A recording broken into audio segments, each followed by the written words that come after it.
ನಮಸ್ಕಾರ ಕರ್ನಾಟಕ ಇದೀನಾಗಿ ಸ್ವಾಗತ. ನಾನು ಲತಾ ಧರ್ಮರಾಜ್. ಈಗ ಹೆಡ್ಲೈನ್ಸ್. ಗನ್ ಹಿಡಿದು ಬಿಲ್ಡಪ್ ಕೊಟ್ಟ ಕಾಂಗ್ರೆಸ್ ಮುಖಂಡ, ಕೈಯಲ್ಲಿ ಬಂದೂಕು ಹಿಡಿದು ದುಲಂದರ್ ಸಾಂಗ್ಗೆ ಡ್ಯಾನ್ಸ್. ಕೈ ಮುಖಂಡನ ನಡೆಗೆ ವ್ಯಾಪಕ ಆಕ್ರೋಶ. ಗ್ರಾಮ ದೇವತೆ ಜಾತ್ರೆ ವಿಡಿಯೋ ಮಾಡಿದ್ರೆ ಹುಷಾರ್, 30,000 ದಂಡ ಎಚ್ಚರಿಕೆ. ಡಂಗೂರ ಸಾರಿ ಪ್ರಚಾರ. ಬೇಸಿಗೆಗೂ ಮುನ್ನ ಕುಡಿಯುವ ನೀರಿಗಾಗಿ ಹಾಹಾಕಾರ. ಪಿಡಿಒ ಮತ್ತು ಸಿಬ್ಬಂದಿಗಳು ಗ್ರಾಮ ಪಂಚಾಯಿತಿ ಕಚೇರಿಗೆ ತೆರಳದಂತೆ ದಿಗ್ಬಂಧನ. ಹುಲಹಳ್ಳಿ ಗ್ರಾಮ ಪಂಚಾಯಿತಿ ಕಚೇರಿಗೆ ಬೀಗ ಜಡಿದು ಗ್ರಾಮಸ್ಥರ ಪ್ರತಿಭಟನೆ.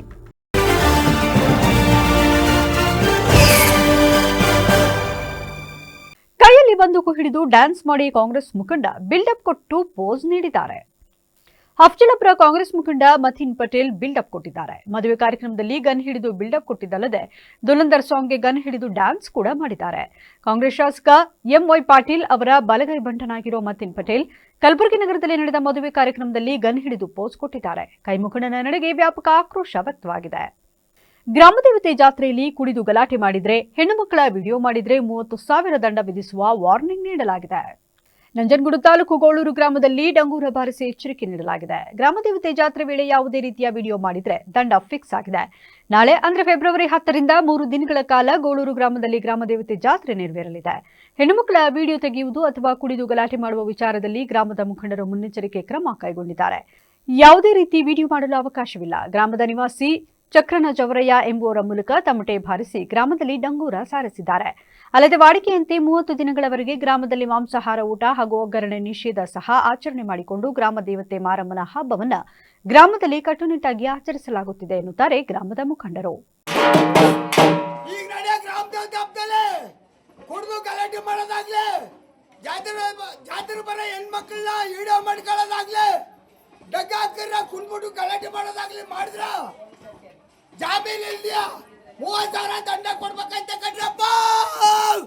ಹುಲಹಳ್ಳಿ ಗ್ರಾಮದ 6 ಮತ್ತು 7ನೇ ವಾರ್ಡ್ಗಳಲ್ಲಿ ಕುಡಿಯುವ ನೀರಿಗಾಗಿ ಸಾಕಷ್ಟು ಸಮಸ್ಯೆ ಎದುರಾಗಿದ್ದು ಗ್ರಾಮಸ್ಥರು ಆಕ್ರೋಶ ವ್ಯಕ್ತಪಡಿಸಿದ್ದಾರೆ. ಜನ ಜಾನುವಾರು ಸಾಕಷ್ಟು ಪರಿತಪಿಸಿದರೂ ಕುಡಿಯುವ ನೀರಿನ ಸಮಸ್ಯೆಯನ್ನು ಬಗೆಹರಿಸಲು ಗ್ರಾಮ ಪಂಚಾಯಿತಿ ಅಭಿವೃದ್ಧಿ ಅಧಿಕಾರಿ ಕುಡಿಯುವ ನೀರು ಕಲ್ಪಿಸಲು ಸಂಪೂರ್ಣವಾಗಿ ವಿಫಲರಾಗಿದ್ದಾರೆ. ಸಾಕಷ್ಟು ಬಾರಿ ಗ್ರಾಮಸ್ಥರು ಮನವಿಯನ್ನ ಮಾಡಿದ್ದಾರೆ. ಗ್ರಾಮದ ಮುಂಭಾಗದಲ್ಲೇ ಕಪಿಲಾ ನದಿ ಹಾದು ಹೋಗಿದರೂ ಕೂಡ ಬೇಸಿಗೆಗೂ ಮುನ್ನ ಕುಡಿಯುವ ನೀರಿನ ಹಾಹಾಕಾರ ಹುಲ್ಲಳ್ಳಿ ಗ್ರಾಮಸ್ಥರನ್ನ ರೊಚ್ಚಿಗೇಳಿಸಿದೆ. ಎಷ್ಟೇ ಮನವಿ ಮಾಡಿದರೂ ಸ್ಪಂದಿಸದ ಪಿಡಿಒ ಮತ್ತು ಸಿಬ್ಬಂದಿಗಳ ವಿರುದ್ಧ ಆಕ್ರೋಶ ವ್ಯಕ್ತಪಡಿಸಿ ಗ್ರಾಮ ಪಂಚಾಯಿತಿ ಒಳಗೆ ಪ್ರವೇಶ ಮಾಡದಂತೆ ದಿಗ್ಬಂಧನ ವಿಧಿಸಿ ಕಚೇರಿಗೆ ಬೀಗ ಜಡಿದು ಪ್ರತಿಭಟಿಸಿದರು. ಪ್ರತಿಭಟನಾಕಾರ ಕಾಶಿ ಜವರನಾಯಕ ಮಾತನಾಡಿ, ಕಳೆದ 6-7 ತಿಂಗಳುಗಳಿಂದ ಹುಲ್ಲಳ್ಳಿ ಗ್ರಾಮದ ವಾರ್ಡ್ ನಂಬರ್ 6 ಮತ್ತು 7ರಲ್ಲಿ ಸಾರ್ವಜನಿಕರು ಮತ್ತು ದನಕರುಗಳಿಗೆ ಕುಡಿಯುವ ನೀರಿನ ಸಮಸ್ಯೆ ಸಾಕಷ್ಟಿದೆ. ಎಷ್ಟೇ ಬಾರಿ ಮನವಿ ಮಾಡಿದರೂ ಗ್ರಾಮ ಪಂಚಾಯಿತಿ ಪಿಡಿಒ ಮತ್ತು ಸಿಬ್ಬಂದಿಗಳು ಕುಡಿಯುವ ನೀರು ಕಲ್ಪಿಸಿಕೊಡುವಲ್ಲಿ ಮುಂದಾಗಿಲ್ಲ. ಹಾಗಾಗಿ ಇಂದು ಗ್ರಾಮ ಪಂಚಾಯಿತಿ ಕಚೇರಿ ಒಳಗೆ ಯಾವುದೇ ಅಧಿಕಾರಿ ಸಿಬ್ಬಂದಿಗಳು ಪ್ರವೇಶ ಮಾಡದಂತೆ ದಿಗ್ಬಂಧನ ವಿಧಿಸಲಾಗಿದೆ ಎಂದರು. 6ನೇ ಬ್ಲಾಕ್ 7ನೇ ಬ್ಲಾಕ್ ಅಲ್ಲಿ ಕುಡಿಯುವ ನೀರಿನ ಸಮಸ್ಯೆ ತುಂಬಾ ಇದೆ ಅಂತ ಹಲವಾರು ಬಾರಿ ಗ್ರಾಮ ಪಂಚಾಯಿತಿಗೆ ಅರ್ಜಿ ಸಹ ಕೊಟ್ಟು ಸ್ಥಳೀಕರಾದಂತಹ ಸಾರ್ವಜನಿಕರು ಸಹ ಬಂದು ಹೇಳಿದ್ರು ಸಹ ಬೇಜವಾಬ್ದಾರಿಯಾಗಿ ಒಬ್ಬ ಪಿಡಿಒ ಇಷ್ಟು ಬೇಜವಾಬ್ದಾರಿ ಅಂತ ನಾವು ತಿಳ್ಕೊಂಡಿರಲಿಲ್ಲ. ಏನಾದ್ರೂ ಇವ್ರು ಅಪ್ಪನ ಮನೆ ಅಂತ ತಂದು ಮಾಡ್ತಾ ಇದ್ದಾರೆ ಇವರು. ಗ್ರಾಮ ಪಂಚಾಯತಿಯಿಂದ 50 ಫೈನಾನ್ಸ್ ಕೋಟ್ಯಾಂತರ ರೂಪಾಯಿ ಹಣ ಇದೆ. ಬೇಕಾದಷ್ಟು ಬೋಗಸ್ ಚೆಕ್ಗಳನ್ನು ಹಾಕ ತಿಂತಾ ಇದ್ದೀರಾ ನೀವು. ನಿಮ್ಗೆ ಯೋಗ್ಯತೆ ಇಲ್ವಾ ನಿಮ್ಗಳಿಗೆ ಕುಡಿಯೋ ನೀರು ಕೊಡೋಕ್ಕೆ? ಒಬ್ರು ಇಒ ಒಂದು ಫೋನ್ ಕರೆ ರಿಸೀವ್ ಮಾಡ್ತಾ ಇಲ್ಲ ಅವರು. ಅವ್ರನ್ನೆಲ್ಲ ಅಧಿಕಾರಿಗಳು ಅಂತ ನಾವು ಗೌರವಿಸ್ಬೇಕು. ಇವ್ರನ್ನೆಲ್ಲ ನಿರ್ಧಾರ ಏನಿಲ್ಲ. ಈಗ ಗ್ರಾಮ ಪಂಚಾಯತಿಗೆ ಬೀಗ ಹಾಕಿ ಅವ್ರು ಯಾರು ಇಲ್ಲಿ ಇರೋದು ಯೋಗ್ಯತೆ ಇಲ್ಲ ಅವ್ರಿಗೆ. ಅದರಿಂದ ಬೀಗ ಹಾಕ್ಬಿಟ್ಟು ಕೂತಿದ್ದೀವಿ. ಕುಡಿಯೋ ನೀರು ಕೊಡೋ ತನಕ ಅವ್ರು ಆಫೀಸ್ಗೆ ಹೋಗಂಗಿಲ್ಲ, ಯಾವುದೇ ರೀತಿ ಕೆಲಸ ಕಾರ್ಯಗಳನ್ನ ಮಾಡೋವಾಗಿಲ್ಲ. ಪ್ರೀತಿಸಿ ಮದುವೆಯಾದ ಪತ್ನಿ ಆಸ್ತಿ ದುರಾಸೆಗಾಗಿ ನನಗೆ ಮತ್ತು ನಮ್ಮ ಕುಟುಂಬ ಸದಸ್ಯರಿಗೆ ಕಿರುಕುಳ ನೀಡುತ್ತಿದ್ದಾರೆ ಎಂದು ಅರ್ಕಲಗೂಡು ಪಟ್ಟಣದ ಕೋಟೆ ಬೀದಿ ನಿವಾಸಿ ಶಶಿಕುಮಾರ್ ಅಳಲು ತೋಡಿಕೊಂಡರು. ಇಂದು ಸುದ್ದಿಗೋಷ್ಠಿಯಲ್ಲಿ ಮಾತನಾಡಿದ ಅವರು, ತಾನು ಮಹಿಳೆ ಎಂಬ ಒಂದೇ ಕಾರಣಕ್ಕೆ ಪತ್ನಿ ಅರ್ಪಿತಾ, ನನ್ನ ತಂದೆ ತಾಯಿ ಸಹೋದರಿಯರು ಹಾಗೂ ಪೊಲೀಸ್ ಇಲಾಖೆಯ ವಿರುದ್ಧ ಸಾಮಾಜಿಕ ಜಾಲತಾಣಗಳಲ್ಲಿ ಸುಳ್ಳು ಹರಡಲು ಕಾರಣಲಾಗಿದ್ದಾಳೆ ಎಂದು ಆರೋಪಿಸಿದರು. ಆದರೆ ಅವೆಲ್ಲವೂ ಸುಳ್ಳು ಮತ್ತು ಆಧಾರ ರಹಿತ ಆರೋಪ. ಕೆಲ ದಿನಗಳಿಂದ ವಾಟ್ಸ್ಆಪ್, ಫೇಸ್ಬುಕ್ ಹಾಗೂ ಯೂಟ್ಯೂಬ್ ಮೊದಲಾದ ಸಾಮಾಜಿಕ ಜಾಲತಾಣಗಳಲ್ಲಿ ಸುಳ್ಳು ಮಾಹಿತಿ ಹರಡುತ್ತಿದ್ದಾಳೆ. ಇದರಿಂದ ನಮ್ಮ ಕುಟುಂಬದ ಮಾನಹಾನಿ ಆಗುತ್ತಿದೆ ಎಂದು ಅಲವತ್ತುಕೊಂಡರು. ನಾನು ಬೆಂಗಳೂರಿನಲ್ಲಿ ಕ್ಯಾಬ್ ಚಾಲಕನಾಗಿದ್ದು ಅಲ್ಲಿ ಮನೆ ಸಹ ಮಾಡಿದ್ದೇನೆ. ಆದರೆ ಅಲ್ಲಿಗೆ ಪತ್ನಿ ಬರಲು ಒಪ್ಪುತ್ತಿಲ್ಲ. ನನ್ನ ತಂದೆ ಗೋಪಾಲ್ ಶೆಟ್ಟಿ ಕೆಎಸ್ಆರ್ಟಿಸಿ ನಿವೃತ್ತ ನೌಕರರಾಗಿದ್ದು ಕಷ್ಟಪಟ್ಟು ಮನೆ ಕಟ್ಟಿದ್ದಾರೆ. ಆ ಮನೆ ನನಗೆ ಬೇಕು ಎಂದು ಅರ್ಪಿತಾ ಕೊಡಬಾರದ ಕಾಟ ಕೊಡುತ್ತಿದ್ದಾಳೆ ಎಂದು ದೂರಿದ್ರು. ಕಳಿಸಾದ್ಮೇಲೆ ನಾವು ಮತ್ತೆ ಕರ್ಕೊಂಡು ಬಂದು ಪಾಪುನ ಎಲ್ಲನೂ ಚೆನ್ನಾಗಿದ್ದು 1 ವರ್ಷ 2 ವರ್ಷ ಚೆನ್ನಾಗಿದ್ದು. ಆಮೇಲೆ ಬರ್ತಾ ಇವಳು ಅವ್ರ ಮನೆಯಿಂದ ಬಂದಾದಮೇಲೆ ಈ ಆಸ್ತಿ ವಿಚಾರಕ್ಕೋಸ್ಕರ ನನಗೆ ದುಡ್ಡು ಬೇಕು, ನನಗೆ ನಾನು ಸಪ್ರೇಟ್ ಇರ್ತೀನಿ, ಹಂಗೆ ಹಿಂಗೆ ಅಂತೆಲ್ಲ ಹೇಳಿ ಬೇರೆ ಮನೆ ನಮ್ಮ ತಂದೆ ತಾಯಿ ನೋಡ್ಕೊಳ್ಳೋಕ್ಕಾಗ್ದೇ ಅವಳು ಬೇರೆ ಸಪ್ರೇಟ್ ಮನೆ ಮಾಡಿ ಅಂತ ಹೇಳಿದ್ದು ನನಗೆ. ನನಗಿಲ್ಲ, ನನ್ನ ತಂದೆ ತಾಯಿ ಜೊತೆಲೇ ಇರೋಣ, ಚೆನ್ನಾಗಿರೋಣ, ಹಂಗೆ ಹಿಂಗೆ ಅಂತ ನಾನು ಹೇಳಿದೆ, ನಾನು ಕ್ಯಾಬ್ ಡ್ರೈವರ್, ಇಲ್ಲಿ ವರ್ಕೌಟ್ ಆಗಲಿ, ಜೊತೆಲೆ ಬಾ ನಾನು ನೋಡ್ಕೊತೀನಿ ಅಂತಲೂ ಕರೆದಿದ್ದೀನಿ. ಅವಳು ಬರ್ತೀನಿ ಅಂತ ಹೇಳ್ಬಿಟ್ಟು ಅಪ್ಪ ಅಮ್ಮನ ಕೈಲಿ ದಿನ ಜಗಳ ತೆಗಿಯೋದು, ಬೇರೆ ಹೋಗೋಣ ಅನ್ನೋದು. ಬೇರೆ ಹೋದ್ರೂ ನಾನು ಬೇರೆ ಮನೆಯೂ ಮಾಡಿದೆ, ಹುಲ್ಕಲ್ ಹತ್ರನೂ ಮನೆಯೂ ಮಾಡಿದೆ. ಆಮೇಲೆ ಸ್ಟೇಷನ್ಗೆಲ್ಲ ಕಂಪ್ಲೇಂಟ್ ಕೊಟ್ಟಳು. ಆಮೇಲೆ ಇಲ್ಲ ನಾನು ಬರೋಲ್ಲ, ಮನೆ ಬಿಟ್ಟು ಬರೋಲ್ಲ, ಅಲ್ಲಿಗೆ ಬರೋಲ್ಲ, ಇಲ್ಲಿಗೆ ಬರೋಲ್ಲ. ಹಲವಾರು ಬಾರಿ ಈ ಸ್ಟೇಷನಲ್ಲಿ ಜಗಳ ಮಾಡಿರೋದಕ್ಕೆ ಹಲವಾರು ಬಾರಿ ಕಂಪ್ಲೇಂಟ್ ಮಾಡಿದ್ದಾಳೆ. ಅವರು ಬಂದು ಕೇಳಿದ್ದಾರೆ ಏನಾಯಿತು ಎಂತಾಯಿತು ಅಂತ ಹೇಳ್ಬಿಟ್ಟು. ಅವರು ಸಮಾಧಾನ ಮಾಡಿ ದೇವರ ಸರು ASI ದೇವರ ಸರ್ ಇದ್ದಾರೆ, ಅವರು ಹಲವಾರು ಬಾರಿ ಇವ್ರಿಗೆ ಬೈದು ಬುದ್ಧಿವಾದ ಹೇಳಿ ನಮಗೆಲ್ಲವ ಕಳಿಸಿದ್ರು, ಬೇಡ ಕಂಪ್ಲೇಂಟ್ ಕೊಡ್ಬಿಡಿ, ಚಿಕ್ಕ ಏಜು ನಿಮ್ಗೆ ಇನ್ನೂ ಕೊಡಲೆ ಮನೆ ಮಾಡಬೇಕು ಅನ್ನೋದು ಅವಳ ಉದ್ದೇಶ. ಗಂಡನ ಜೊತೆ ಹೋಗ್ತಿಲ್ಲ, ಅವಳಿಗೆ ಮೇನ್ ಪಾಯಿಂಟೇ ಅದು. ದೇವರಾಜ್ ಸರ್ನ ಬೇಕಾದ್ರೆ ನೀವು ಒಂದ್ಸತಿ ವಿಚಾರ ಮಾಡಿ, ಅವರಿಗೆ ಜಗಳ ನಡೀತಾ ಇರೋದೇ ನಾನು ಗಂಡನ ಜೊತೆ ಬೆಂಗಳೂರಿಗೆ ಹೋಗಲ್ಲ ಅಂತ. ನಾನು ಹೋಗಲ್ಲ, ನನಗೆ ಅರ್ಕಲ್ಗೂಡಲ್ಲೇ ಮನೆ ಬೇಕು. ಇವ್ರಿಗೆ ದೇವರಾಜ್ ಸರ್ ಕೇಳ್ತಿರೋದೇನಕ್ಕೆ, ನಿನಗೆ ಅರ್ಕಲ್ಗೂಡಲ್ಲೇ ಏನಕ್ಕೆ ಮನೆ ಬೇಕು, ನೀನು ಹೊರಗಡೆ ಹೋಗಿ ಜೀವನ ಮಾಡ್ಬೋದಲ್ಲ, ನಿನ್ನ ಗಂಡ ಎಲ್ಲಿ ಕರೀತಾನೆ ಅಲ್ಲಿಗೆ ಹೋಗಿ ಜೀವನ ಮಾಡು ನೀನು. ಅವ್ರು ಹೇಳ್ತಿರೋದು ಅವ್ರ ತಂದೆ ತಾಯಿನ ಬಿಡಿ, ನಾನು ತಂದೆ ತಾಯಿನ ಬಿಡಿ, ನಾವು ಹೆಣ್ಮಕ್ಳು ಸಾಕ್ತಿದ್ದೀವಿ. ಇನ್ನೊಂದು ಸರ್ಗೂ ಹೇಳಿದ್ದೀವಿ, ಸರ್ ನಾವು ಇವ್ರ ಸಂಸಾರಕ್ಕೆ ಬರ್ತಿಲ್ಲ, ನಾವು ನಮ್ಮ ತಂದೆ ತಾಯಿ ಸೇಫ್ಟಿಗಾಗಿ ಬರ್ತಾ ಇದ್ದೀವಿ. ಹೆಣ್ಮಕ್ಳು ತಂದೆ ತಾಯಿನ ಬಿಡಿ, ನಾವು ಸಾಕ್ತೀವಿ. ಇವ್ರ ಹೆಂಡತಿ ಸಂಬಂಧ ಇವರೆಲ್ಲರೂ ಹೋಗಲಿ, ನಮ್ಮ ತಂದೆ ತಾಯಿನ ಬಿಟ್ಬಿಟ್ಟು ಹೋಗಲಿ ಅಂತ. ಆದರೆ ಅವಳ ಉದ್ದೇಶ, ಅವಳು ಅರ್ಕಲ್ಗೋಡ್ ಬಿಟ್ಟು ಹೋಗೋಕ್ಕೆ ರೆಡಿ ಇಲ್ಲ. ಅದು ಮೇನ್ ಪಾಯಿಂಟು. ಅದು ಅಲ್ಲಿ ಸುದ್ದಿಗೋಷ್ಠಿಯಲ್ಲಿ ಗೋಪಾಲ್ ಶೆಟ್ಟಿ, ಭಾಗ್ಯಮ್ಮ, ಜ್ಯೋತಿ, ಶಾಂತಕುಮಾರಿ, ಲೋಕೇಶ್ ಹಾಜರಿದ್ದರು. ಅಂಗವಿಕಲರ ಮೇಲೆ ದೌರ್ಜನ್ಯ, ದರ್ಪ ಹಾಗೂ ಅನ್ಯಾಯಗಳು ಹೆಚ್ಚಿನ ಮಟ್ಟದಲ್ಲಿ ನಡೆಯುತ್ತಿದ್ದು, ಇದಕ್ಕೆ ಸೂಕ್ತ ಪರಿಹಾರ ನೀಡುವಂತೆ ಕರ್ನಾಟಕ ಅಂಧರ ಒಕ್ಕೂಟ ಮನವಿ ಮಾಡಿದೆ. ಸುದ್ದಿಗೋಷ್ಠಿಯಲ್ಲಿಂದು ಮಾತನಾಡಿದ ಅವರು, ಜನವರಿ 28ರಂದು ನಡೆದಿದ್ದ ಅಂಧರ ಪತ್ರಿಕಾಗೋಷ್ಠಿಯಲ್ಲಿ ಅನಾವಶ್ಯಕವಾಗಿ ತಮಗೆ ಯಾವುದೇ ರೀತಿಯಲ್ಲೂ ಸಂಬಂಧಪಡದ ವಿಷಯಗಳನ್ನು ಪ್ರಸ್ತಾಪಿಸಿ ಆಕ್ರೋಶ ವ್ಯಕ್ತಪಡಿಸಿರುತ್ತಾರೆ. ಇದೊಂದು ಅರ್ಥವಿಲ್ಲದ ಜಿಲ್ಲಾ ಅಂಗವಿಕಲ ಕಲ್ಯಾಣಾಧಿಕಾರಿಯವರ ಕುಮ್ಮಕ್ಕಿನಿಂದ ಹಾಗೂ ಪಿತೂರಿಯಿಂದ ಘಟನೆಯಾಗಿದೆ. ಈ ಒಕ್ಕೂಟವು ಯಾವುದೇ ಅಂಗವಿಕಲರ ವಿರುದ್ಧ ಒಂದು ಸಣ್ಣ ಪದವನ್ನು ಪ್ರಯೋಗಿಸಿಲ್ಲ. ಅಂಗವಿಕಲರು ಸ್ವಾಭಿಮಾನಿಗಳಾಗಿರಬೇಕೇ ವಿನಃ ಚಮಚಾಗಿರಿ ಮಾಡಬಾರದು. ಅಂಗವಿಕಲರ ನೋವಿಗೆ ಸ್ಪಂದಿಸಲು ಹೆದರಿಕೆ ಇದ್ದರೆ ಸುಮ್ಮನಿರಬೇಕು ಎಂದು ತಿಳಿಸಿದರು. ಇದಕ್ಕೆ 28ನೇ ತಾರೀಕು ಯಾರೋ ಸ್ಪೋರ್ಟ್ಸ್ ವುಮನ್ ಅಂತ ಹೇಳ್ಕೊಂಡು ಆಕ್ರೋಶ, ಸವಾಲು ಹಾಕ್ತೀವಿ, ಸಾಕ್ಷ್ಯಾಧಾರ ಒದಗಿಸಿ, ಇದರಲ್ಲಿ ಅನಾವಶ್ಯಕವಾಗಿ ನಾವು ಯಾವುದೇ ಅಂಗವಿಕಲರನ್ನ ಪ್ರಸ್ತಾಪ ಮಾಡಲಿಲ್ಲ. ನಾವು ಹೇಳಿದ್ದು ಯಾರಿಗೆ ಏನು ನೋವಾಗಿತ್ತು ಅಷ್ಟು ಮಾತ್ರ.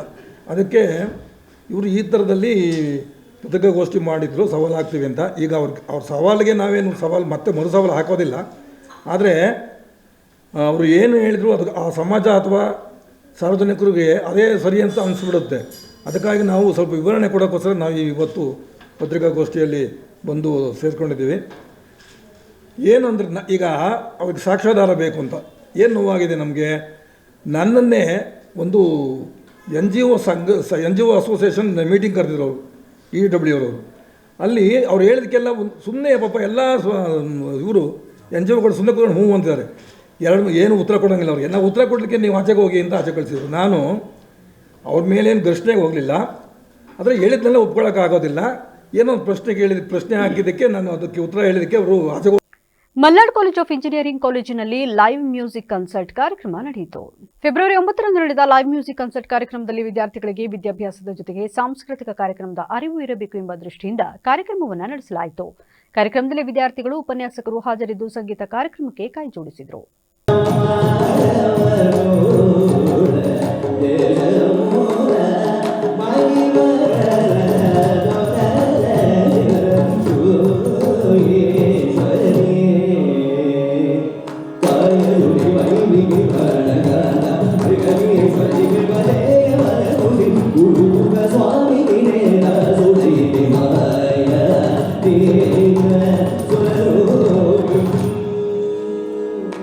ಇವತ್ತು ನಮ್ಮ ಸಂಸ್ಥೆ ಮಲ್ನಾಡ್ ಇಂಜಿನಿಯರಿಂಗ್ ಕಾಲೇಜಿನಲ್ಲಿ ಸ್ಪೀಕ್ ಮ್ಯಾಕೆ ಸಹಯೋಗದೊಂದಿಗೆ ಒಂದು ಸಂಜೆಯ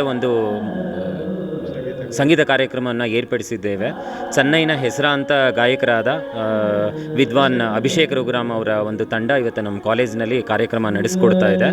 ಸ್ಪೀಕ್ ಮ್ಯಾಕೆ ಒಂದು NGO ಅದು ಸಂಸ್ಥೆ. ಸೊ ಅವರು ಈ ನಮ್ಮ ಯೂತ್ಗಳ ಮಧ್ಯೆ ಕಲ್ಚರಲ್ನ ಪ್ರಮೋಟ್ ಮಾಡೋಕ್ಕೆ ಇರುವಂಥ ಒಂದು NGO ಸಂಸ್ಥೆ.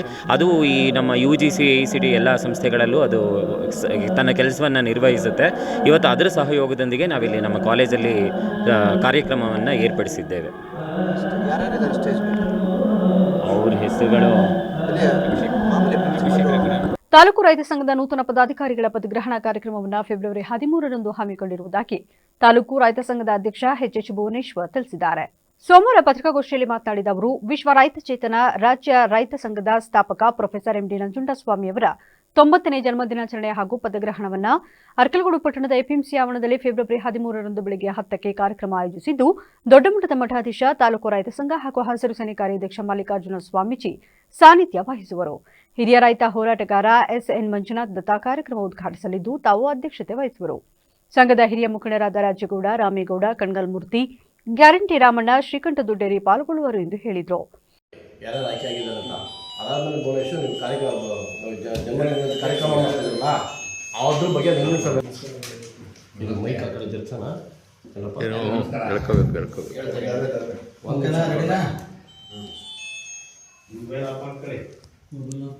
ಪತ್ರಿಕಾಗೋಷ್ಠಿಯಲ್ಲಿ ಮುಖಂಡರಾದ ಎಚ್ ಜಗದೀಶ್, ಹೊಂಬೇಗೌಡ, ಹಲ್ಗಣ್ಣ, ಮೋಹನ್, ಪುರುಷೋತ್ತಮ್ ಗೌಡ ಹಾಜರಿದ್ದರು. ಸ್ಥಳೀಯ ಶಾಸಕ ಸಿಎನ್ ಬಾಲಕೃಷ್ಣ ಅವರು ನೊಂದವರಿಗೆ ನ್ಯಾಯ ಕೊಡಿಸುತ್ತಾರೋ, ಮೋಹನ್ ರವರಿಗೆ ನ್ಯಾಯ ಕೊಡಿಸುತ್ತಾರೋ ಎಂದು ತಿಳಿಸಬೇಕು ಎಂದು ಪಟ್ಟಣ ಸರ್ಕಾರಿ ಆಸ್ಪತ್ರೆಯ ಆರೋಗ್ಯ ರಕ್ಷಾ ಸಮಿತಿಯ ಸದಸ್ಯ ಬಾಲು ಅವರು ಪ್ರಶ್ನಿಸಿದ್ದಾರೆ. ಚನ್ನಪಟ್ಟಣದ ಕಾಳಿಕಾಂಬ ರಸ್ತೆಯಲ್ಲಿರುವ ತಾಲೂಕು ಕಾರ್ಯನಿರತ ಪತ್ರಕರ್ತರ ಸಂಘದ ಕಚೇರಿಯಲ್ಲಿ ನಡೆದ ಸುದ್ದಿಗೋಷ್ಠಿಯಲ್ಲಿ ಮಾತನಾಡಿ, ಇತ್ತೀಚೆಗೆ ಕಾಂಗ್ರೆಸ್ ಪಕ್ಷವನ್ನು ತೊರೆದು ಜೆಡಿಎಸ್ ಪಕ್ಷವನ್ನು ಸೇರ್ಪಡೆಯಾದ ಮೋಹನ್ ಕುಮಾರ್ ಅವರು ಅನೇಕ ಸಾರ್ವಜನಿಕರಿಗೆ ಸಾಲ ಕೊಡಿಸುತ್ತೇವೆ ಎಂದು ಅವರ ಬಳಿ ದಾಖಲಾತಿಗಳನ್ನು ಪಡೆದು ಅವರ ಖಾತೆಗೆ ಕೋಟ್ಯಾಂತರ ರೂಪಾಯಿ ಹಣವನ್ನು ವರ್ಗಾವಣೆ ಮಾಡಿದ್ದಾರೆ ಹಾಗೂ ಹಲವು ತಾಲೂಕುಗಳಲ್ಲಿ ಮತ್ತು ಜಿಲ್ಲೆಗಳಲ್ಲಿ ಇವರ ಮೇಲೆ ಕ್ರಿಮಿನಲ್ ಪ್ರಕರಣಗಳು ಕೂಡ ದಾಖಲಾಗಿವೆ. ಇಂತಹವರನ್ನು ತಮ್ಮ ಪಕ್ಷಕ್ಕೆ ಸೇರ್ಪಡೆ ಮಾಡಿರುವುದು ಸರಿಯಲ್ಲ. ದಯಮಾಡಿ ನೀವು ನೊಂದವರಿಗೆ ನ್ಯಾಯವನ್ನು ತೊಡಗಿಸಿಕೊಡಬೇಕು ಎಂದು ಹೇಳಿದರು.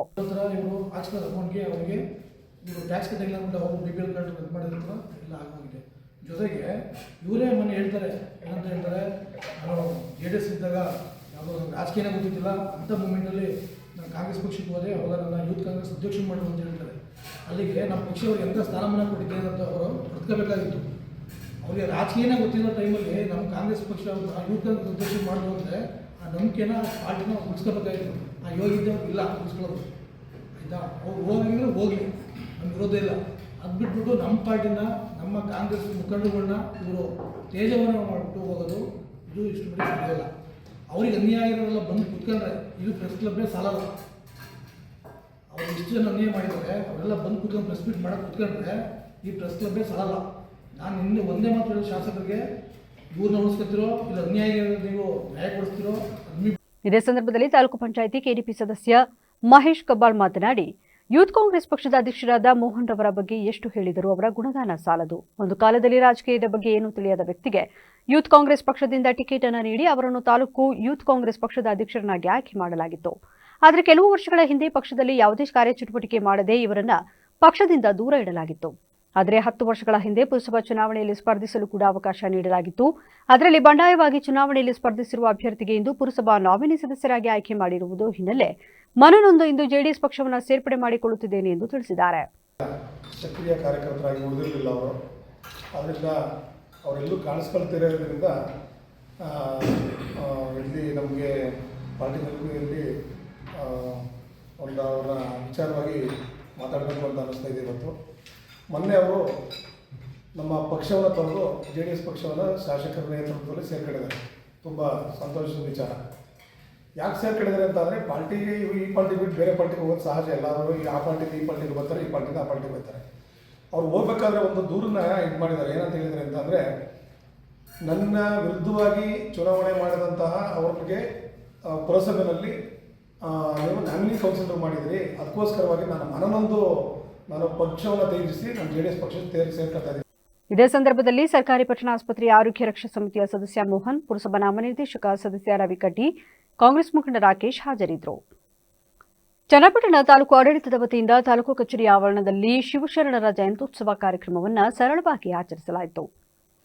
ಇದೇ ಸಂದರ್ಭದಲ್ಲಿ ತಾಲೂಕು ದಂಡಾಧಿಕಾರಿ ಶಂಕರಪ್ಪ ಮಾತನಾಡಿ, ಶಿವಶರಣರ ತತ್ವಗಳನ್ನು ಮತ್ತು ಆದರ್ಶಗಳನ್ನು ಎಲ್ಲ ಸಮುದಾಯಕ್ಕೂ ಒಳಿತಾಗುತ್ತದೆ. ಈ ಚಿಂತನೆಯನ್ನಷ್ಟೇ ಇಟ್ಟುಕೊಂಡು ಅಂದು ಬಸವಣ್ಣನವರು ಶಿವಶರಣರ ತತ್ವಗಳನ್ನು ಜಾರಿಗೆ ತಂದರು. ಇದರಿಂದ ಎಲ್ಲರಿಗೂ ಸಮಪಾಲು, ಎಲ್ಲರಿಗೂ ಸಮಬಾಳು, ಎಲ್ಲರೂ ಒಂದೇ ಎಂಬ ಮಾರ್ಗಸೂಚಿಗಳನ್ನು ಅನುಸರಣೆ ಪದ್ಧತಿಯನ್ನು ಜಾರಿಗೆ ತರಲು ಶುಭಶರಣರ ಪಾತ್ರ ಬಹುಮುಖ್ಯವಾಗಿದೆ. ಇಂತಹ ಶಿವಶರಣರ ಜಯಂತಿಯನ್ನು ಆಚರಿಸುವುದು ನಮ್ಮ ನಿಮ್ಮೆಲ್ಲರ ಆದ್ಯ ಕರ್ತವ್ಯವಾಗಿದೆ ಎಂದರು.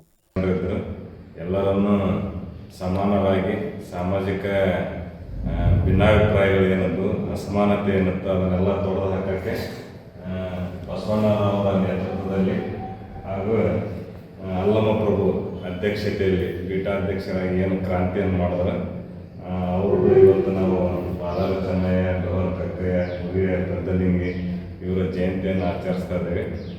ಇಂದಿನ ದಿನಮಾನಗಳಲ್ಲಿ ಅವರೇನು ಸಮಾನತೆಯನ್ನು ಸಾರಿದ್ರು, ಸೊ ಇವತ್ತು ಅತ್ಯಂತ ಅವಶ್ಯಕವಾಗಿ ಇರೋಂಥ ಒಂದು ಸಂದರ್ಭ. ಹಾಗಾಗಿ ಎಲ್ಲರೂ ಸಮಾನ ರೀತಿಯಿಂದ ಶಾಂತಿಯಿಂದ ಮತ್ತು ಅವರೇನು ದಾಸೋಹ. ಇದೇ ಸಂದರ್ಭದಲ್ಲಿ ಶಿರಸ್ತದ ಪವನ್ ಕುಮಾರ್, ಕಂದಾಯ ಇಲಾಖೆಯ ಸಿಬ್ಬಂದಿಗಳಾದ ಅನಿಲ್, ಗೋಪಿ, ವಿಜಯಕುಮಾರ್ ಇನ್ನು ಮುಂತಾದವರು ಹಾಜರಿದ್ದರು. ಸೇಡಂ ತಾಲೂಕಿನ ಭೂತಪುರ ಗ್ರಾಮದ ಮನೆ ಕಳ್ಳತನ ಪ್ರಕರಣದಲ್ಲಿ ಇಬ್ಬರು ಅಂತಾರಾಜ್ಯ ಕಳ್ಳರನ್ನ ಕಲಬುರಗಿ ಪೊಲೀಸರು ಬಂಧಿಸಿದ್ದಾರೆ. ಬಂಧಿತರಿಂದ ಒಟ್ಟು 17,50,000 ರೂಪಾಯಿ ಮೌಲ್ಯದ ಬೆಲೆ ಬಾಳುವ ಬಂಗಾರ, ಬೆಳ್ಳಿ ಆಭರಣಗಳು ಪೊಲೀಸರ ವಶಕ್ಕೆ ಪಡೆಯಲಾಗಿದೆ. ಉಪಯೋಗಿಸಿದ ಮೋಟಾರ್ ಸೈಕಲ್ ವಶಪಡಿಸಿಕೊಂಡಿದ್ದಾರೆ. ಮುಧೋಳ ಪೊಲೀಸ್ ಠಾಣೆಯಲ್ಲಿ ಪ್ರಕರಣ ದಾಖಲಾಗಿದ್ದು, ಜನವರಿ 29ರಂದು ಮಧ್ಯಾಹ್ನ 1:30 ಗಂಟೆಯಿಂದ 5 ಗಂಟೆಯ ಮಧ್ಯದ ಅವಧಿಯಲ್ಲಿ ಮನೆಯಲ್ಲಿ ಯಾರೂ ಇಲ್ಲದನ್ನು ಗಮನಿಸಿ ಯಾರೋ ಕಳ್ಳರು ಮನೆಯ ಕಿಲಿಯನ್ನು ಮುರಿದು ಮನೆಯ ಅಲೆಮಾರಿಯಲ್ಲಿಟ್ಟಿದ್ದ 113 ಗ್ರಾಂ ಬಂಗಾರ, 444 ಗ್ರಾಂ ಬೆಳ್ಳಿ ಆಭರಣಗಳು ಹಾಗೂ ನಗದು ಹಣ 10,000 ರೂಪಾಯಿ ಕಳ್ಳತನ ಮಾಡಿಕೊಂಡು ಹೋಗಿದ್ದು, ಬಿಎನ್ಎಸ್ ಅಡಿಯಲ್ಲಿ ಪ್ರಕರಣ ದಾಖಲಿಸಿಕೊಂಡು ತನಿಖೆ ಕೈಗೊಳ್ಳಲಾಗಿತ್ತು ಎಂದು ಎಸ್ಪಿ ಅಡೂರು ಶ್ರೀನಿವಾಸ್ ತಿಳಿಸಿದರು. ಇನ್ನೊಬ್ಬರ ಹೆಸರು ನವೀನ್ ತಂದೆ ನರಸಪ್ಪ ಕುರುಕು ಅಂತ, ಇಬ್ಬರು ಶಿಲಾಕೋಟ ಗ್ರಾಮ ವಾಸಿಗಳಾಗಿರುತ್ತಾರೆ. ಇವರು ಟೋಟಲ್ ಈ ಕಳ್ಳತನ ಇದರಲ್ಲಿ ಟೋಟಲ್ ನಮಗೆ ಕಳ್ಳತನ ಆಗಿರುವ item total 113 grams of gold ಮತ್ತು 444 ಗ್ರಾಮ್ಸ್ ಆಫ್ ಬೆಳ್ಳಿ ಆಭರಣಗಳು ಮತ್ತು 10,000 ನಗದು ಕಳ್ಳತನ ಆಗಿರುತ್ತದೆ. ನಾವು ಈ ಇಬ್ಬರು ಆರೋಪಿಗಳನ್ನು ವಶಪಡಿಸಿಕೊಂಡು ವಿಚಾರಣೆ ಮಾಡಿ ಅವರು ಕಳ್ಳತನ ಒಪ್ಪಿಕೊಂಡ ಮೇಲೆ ನಾವು ಅವರ ಕಡೆಯಿಂದ ಟೋಟಲ್ ಇಂಟ್ಯಾಕ್ಟ್ ಪ್ರಾಪರ್ಟಿ ಏನು ಹೋಗಿದೆ ಎಲ್ಲ ಪ್ರಾಪರ್ಟಿ ಅವ್ರ ಕಡೆಯಿಂದ ನಾವು ರಿಕವರಿ ಮಾಡಲಾಗಿದೆ. ಸೊ ಇವರಿಬ್ಬರು ಯಾರು ಶ್ರೀನಿವಾಸ ನವೀನ್ ಇಬ್ಬರು ಒಂದೇ ಗ್ರಾಮಕ್ಕೆ ಸೇರಿದವರಿದ್ದಾರೆ ಮತ್ತು ಒಬ್ಬರಿಗೊಬ್ಬರು ಪರಿಚಯವೂ ಆಗಿದೆ. ಪೊಲೀಸ್ ಉಪಾಧೀಕ್ಷರು, ಚಿಂಚೋಳಿ ಉಪವಿಭಾಗ ಅಧಿಕಾರಿಗಳು ಇತರರು ಉಪಸ್ಥಿತರಿದ್ದರು. ಮಾರ್ಚ್ 30ರಂದು ದಕ್ಷಿಣ ಕಾಶಿ ನಂಜನಗೂಡಿನ ಪಂಚಮಹಾರಥೋತ್ಸವ ದೊಡ್ಡ ಜಾತ್ರೆಗೆ ಪೂರ್ವಭಾವಿ ಸಭೆ ನಡೆಸಲಾಯಿತು. ಶಾಸಕ ದರ್ಶನ್, ಡಿಸಿ ಲಕ್ಷ್ಮೀಕಾಂತ್ ರೆಡ್ಡಿ ನೇತೃತ್ವದಲ್ಲಿ ನಡೆದ ಸಭೆಯಲ್ಲಿ ದೇಶ ವಿದೇಶಗಳಲ್ಲಿ ಪ್ರಸಿದ್ಧಿ ಮತ್ತು ಪ್ರಖ್ಯಾತಿ ಗಳಿಸಿರುವ ದಕ್ಷಿಣ ಕಾಶಿ ನಂಜನಗೂಡಿನ ಶ್ರೀಕಂಠೇಶ್ವರ ಸ್ವಾಮಿ ದೇವಾಲಯದಲ್ಲಿ ಮಾರ್ಚ್ 30ರಂದು ನಡೆಯಲಿರುವ ಪಂಚಮಹಾರಥೋತ್ಸವ ದೊಡ್ಡ ಜಾತ್ರೆ ಎಂದೇ ಮನೆಮಾತಾಗಿರುವ ಜಾತ್ರಾ ಮಹೋತ್ಸವವನ್ನು ವ್ಯವಸ್ಥಿತವಾಗಿ ಹಾಗೂ ಅಚ್ಚುಕಟ್ಟಾಗಿ ನಡೆಸಲು ಈಗಿನಿಂದಲೇ ಅಗತ್ಯ ಸಿದ್ಧತೆಗಳನ್ನು ಕೈಗೊಳ್ಳುವಂತೆ ಶಾಸಕ ದರ್ಶನ್ ಧ್ರುವನಾರಾಯಣ್ ಸೂಚನೆ ನೀಡಿದರು. ಶ್ರೀಕಂಠೇಶ್ವರ ಸ್ವಾಮಿ ದೇವಾಲಯದ ದಾಸೋಹ ಭವನದ ಆವರಣದಲ್ಲಿ ಮೈಸೂರು ಜಿಲ್ಲಾಧಿಕಾರಿ ಲಕ್ಷ್ಮೀಕಾಂತ್ ರೆಡ್ಡಿ ಸಮ್ಮುಖದಲ್ಲಿ ನಡೆದ ಜಾತ್ರಾ ಮಹೋತ್ಸವದ ಪೂರ್ವಭಾವಿ ಸಭೆಯನ್ನ ಉದ್ದೇಶಿಸಿ ಅವರು ಮಾತನಾಡಿದರು.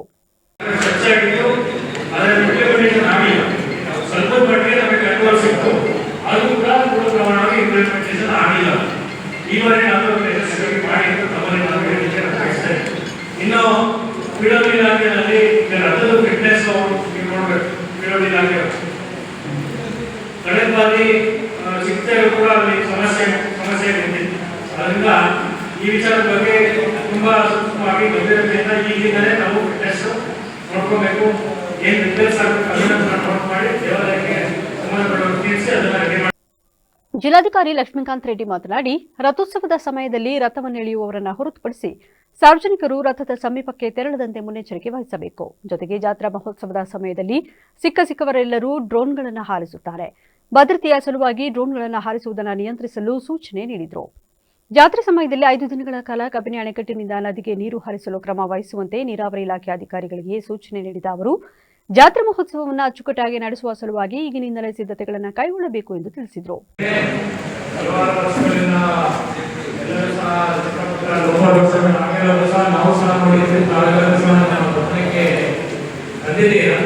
ಅದೇ ರೀತಿ ಶಾಸಕರ ಸಲಹೆ ಸೂಚನೆ ಮೇರೆಗೆ ಈ ಬಾರಿ ಯಾವುದೇ ತರಹದ ಲೋಪದೋಷ ಆಗದೆ ಅಚ್ಚುಕಟ್ಟಾಗಿ ಭಕ್ತಾದಿಗಳಿಗೆ ಎಲ್ಲ ಫೆಸಿಲಿಟೀಸ್ ಒದಗಿಸಿ ಅಚ್ಚುಕಟ್ಟಾಗಿ ಈ ಜಾತ್ರೆ ನಡೆಸೋ ಜವಾಬ್ದಾರಿಯನ್ನು ಅತ್ಯಂತ ಸೀರಿಯಸ್ ಆಗಿ ಜಿಲ್ಲಾಡಳಿತ ಜವಾಬ್ದಾರಿಯನ್ನು ಇದೆಲ್ಲರಿಗೂ ಎಲ್ಲ ಅಧಿಕಾರಿ. ಸಭೆಯಲ್ಲಿ ಮಾಜಿ ಶಾಸಕ Kalale Keshavamurthy, ADC Shivaraju, AC Ashappa Pujari, tahsildar Smita, DYSP Raghu ಮತ್ತಿತರರು ಭಾಗವಹಿಸಿದರು. ಬನ್ನೂರಿನಲ್ಲಿ ನಡೆದ ಹೇಮದ್ರಾಂಬ ಜಾತ್ರೆಯ ತೆಪ್ಪೋತ್ಸವದ ಕಾರ್ಯಕ್ರಮವು ಅತ್ಯಂತ ವಿಜೃಂಭಣೆಯಿಂದ ನಡೆಯಿತು. ಬನ್ನೂರಿನ ಹೆಗ್ಗೆರೆಯಾದ ಮಾಕನಹಳ್ಳಿ ಗ್ರಾಮದಲ್ಲಿರುವ ಕೆರೆಯಲ್ಲಿ ತೆಪ್ಪೋತ್ಸವದಲ್ಲಿ ತೆಪ್ಪದ ಮೇಲೆ ದೇವಿಯ ಮೂರ್ತಿಯನ್ನು ಇರಿಸಿ ಮಾಕನಹಳ್ಳಿ ಗ್ರಾಮದ ಗ್ರಾಮಸ್ಥರು ಹಾಗೂ ಬನ್ನೂರಿನ ಗ್ರಾಮಸ್ಥರು, ಸಾರ್ವಜನಿಕರು ಹಾಗೂ ಅನೇಕ ಭಕ್ತಾದಿಗಳ ಸಮ್ಮುಖದಲ್ಲಿ ಕೆರೆಯ ಮಾಕನಹಳ್ಳಿ ಭಾಗದಿಂದ ಹನುಮಾನಳು ಬೀಡನಹಳ್ಳಿ ಗ್ರಾಮದವರೆಗೆ ತೆಪ್ಪವು ಚಲಿಸಿ ಆ ಭಾಗದ ಭಕ್ತಾದಿಗಳಿಗೆ ದೇವಿಯ ಮೂರ್ತಿಯ ದರ್ಶನ ಮಾಡಿಸಿ ಪೂಜಾ ಕೈಂಕರ್ಯಗಳನ್ನು ಮುಗಿಸಿ ಕೆರೆಯ ಸುತ್ತಲೂ ಸಾವಿರಾರು ಸಂಖ್ಯೆಯಲ್ಲಿ ನೆರೆದಿದ್ದ ಭಕ್ತಾದಿಗಳಿಗೆ ತೆಪ್ಪೋತ್ಸವ ಮೂರ್ತಿಯ ದರ್ಶನ ಮಾಡಿಸಲಾಯಿತು. ಕಾರ್ಯಕ್ರಮದಲ್ಲಿ ದೇವಿಯ ಪೂಜೆಯನ್ನ ತಮಟೆ ಸದ್ದುಗಳು ವಾದ್ಯಗೋಷ್ಠಿಯೊಂದಿಗೆ ಮೆರವಣಿಗೆಯ ಮುಖಾಂತರ ಗ್ರಾಮದ ರಸ್ತೆಗಳ ಮುಖಾಂತರ ಮೆರವಣಿಗೆ ಮಾಡಿ ನಂತರ ದೇವಿಯ ಮೂರ್ತಿಯನ್ನ ನಾಯನ ಕ್ಷತ್ರಿಯ ಜನಾಂಗದವರಿಂದ ಬನ್ನೂರಿನ ರಾಜಬೀದಿಗಳಲ್ಲಿ ಪಲ್ಲಕ್ಕಿ ಉತ್ಸವದ ಮೆರವಣಿಗೆ ಮಾಡಿ ಪಟಾಕಿ ಸದ್ದುಗಳ ಮುಖಾಂತರ ಭಕ್ತಾದಿಗಳ ಸಮ್ಮುಖದಲ್ಲಿ ದೇವಿಯ ಮೂರ್ತಿಯನ್ನ ಮೂಲ ದೇವಸ್ಥಾನಕ್ಕೆ ತಲುಪಿಸಲಾಯಿತು. ಜಿಲ್ಲಾಧಿಕಾರಿಗಳ ಸೂಚನೆ ಮೇರೆಗೆ ಬೀದಿ ನಾಯಿಗಳನ್ನು ಹಿಡಿದು ಕ್ರಮ ಕೈಗೊಳ್ಳಲಾಗಿದೆ ಎಂದು ಮುಖ್ಯಾಧಿಕಾರಿ ನಾಗೇಶ್ ತಿಳಿಸಿದ್ದಾರೆ. ಮಂಗಳವಾರ ಮಾಧ್ಯಮದ ಜೊತೆ ಮಾತನಾಡಿ ಯಲಬುರ್ಗಾ ಹಾಗೂ ಕುಕನೂರು ಅವಳಿ ಪಟ್ಟಣಗಳಲ್ಲಿ ಸುಮಾರು 100 ನಾಯಿಗಳನ್ನು ಹಿಡಿದು ಅವುಗಳಿಗೆ ಶಸ್ತ್ರಚಿಕಿತ್ಸೆ ನೀಡಿದೆ. ಇನ್ನು ಕೆಲವು ನಾಯಿಗಳನ್ನು ರೈತರು ದತ್ತು ತೆಗೆದುಕೊಂಡಿದ್ದಾರೆ. ಸಾರ್ವಜನಿಕರಿಗೆ ನಾಯಿಗಳಿಂದ ತೊಂದರೆ ಉಂಟಾದಲ್ಲಿ ಪಟ್ಟಣ ಪಂಚಾಯತ್ಗೆ ಮಾಹಿತಿ ನೀಡಿದಲ್ಲಿ ಕ್ರಮ ಕೈಗೊಳ್ಳಲಾಗುವುದು. ಇದುವರೆಗೆ ಕೈಗೊಂಡ ಕ್ರಮ ತಮಗೆ ತೃಪ್ತಿ ತಂದಿದೆ ಎಂದು ತಿಳಿಸಿದರು. ಬರೀ ನಾಯಿಗಳನ್ನು ಇಂಜೆಕ್ಷನ್ ಮಾಡಿಸಿ ನಾವೆಲ್ಲ ಬಿಟ್ಟಿದ್ದೇವೆ. ಇನ್ನೂ ನಾಯಿಗಳು ಜಾಸ್ತಿ ಇದಾವೆ ಅಂತ ಹೇಳ್ತಿದ್ದಾರೆ. ಜಾತಿಗಳ ನಾಯಿ ಇಡ್ಲಿಕ್ಕೆ ನಾವು ಹೋದಾಗ ಅವು ಭಾಳಷ್ಟು ದೂರ ಹೋಗೋದ್ರಿಂದ ಮತ್ತು ಅವು ಸಿಗಲಾರಂಥ ಪರಿಸ್ಥಿತಿಯಲ್ಲೇ ಆಗಿದೆ.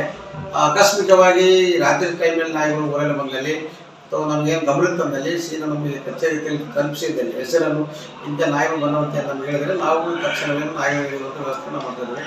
ಅದಕ್ಕೆ ಸಾರ್ವಜನಿಕರು ಏನಾದರೂ ನಮ್ಗೆ ಸಹಕಾರ ಕೊಡಬೇಕು. ಎಲ್ಲೆಲ್ಲಿ ಬೀದಿ ನಾಯಿಗಳು ನಿಮ್ಗೆ ಕಂಡು ಬರ್ತಾರೋ ಇಂತಿದ್ದಲ್ಲೇ ಬಂದರೆ ನಾವು ಇದು ಮಾಡ್ತೀವಿ. ಮತ್ತು ಒಂದು ಎಲ್ಲ ಅಪೋಷಣೆ ಮಾಡಿರ್ತಕ್ಕಂಥ ನಾಯಿಗಳಿಗೆ ನಾವೆಲ್ಲ ಒಂದು ಮಾತು ಮಾಡಿದ್ದೀವಿ.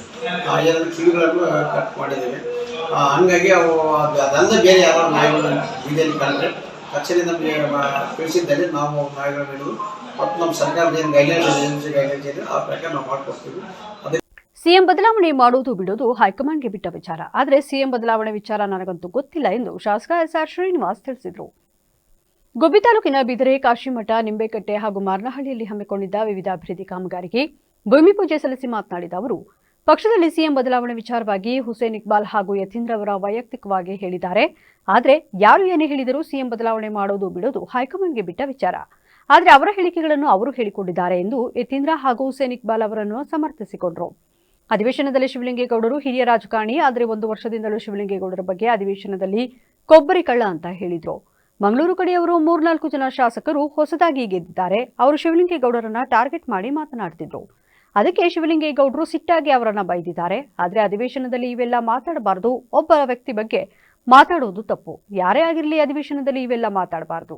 ಇಡೀ ದೇಶವೇ ನೋಡ್ತಾ ಇರುತ್ತೆ. ಇವೆಲ್ಲ ಮಾಡೋದು ತಪ್ಪು ಅಂತ ತಿಳಿಸಿದ್ರು. ಇವತ್ತು ನಮ್ಮಲ್ಲಿ ಕಾಶಿಮಠ ಒಂದೂರು ಅಲ್ಲಿಂದ ಬಸಪಟ್ಟ ಪೂಜೆ ಮಾಡಿದ್ವಿ. 2,30 ಲಕ್ಷ ಹಾಕಿ ಕಾಂಕ್ರೀಟ್ ರಸ್ತೆ ಮಾಡ್ತಾ ಇದ್ವಿ. ನಮ್ಮಲ್ಲಿ ಟಾರ್ ರೋಡ್ಗಳು ಕಿತ್ತೋಗವು, ಅದಕ್ಕೆ ಈ ಕಡೆ ಕಾಂಕ್ರೀಟ್ ರಸ್ತೆ ಹಾಕಿದ್ವಿ. ಆಮೇಲೆ ಮುತ್ತೈನಟ್ಟಿ 2,30 ಲಕ್ಷ ಹಾಕಿದ್ವಿ. ಮುತ್ತೈನಟ್ಟಿ ಮತ್ತು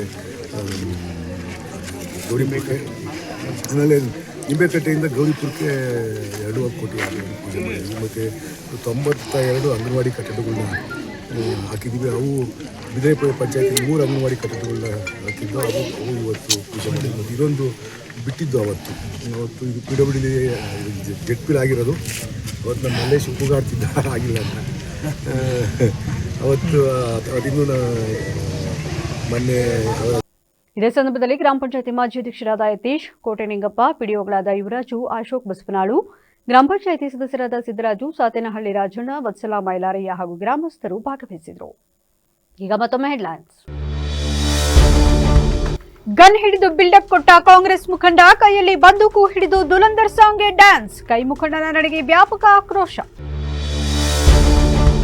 ಗ್ರಾಮ ದೇವತೆ ಜಾತ್ರೆ ವಿಡಿಯೋ ಮಾಡಿದ್ರೆ ಹುಷಾರ್, 30,000 ದಂಡ ಎಚ್ಚರಿಕೆ, ಡಂಗೂರ ಸಾರಿ ಪ್ರಚಾರ.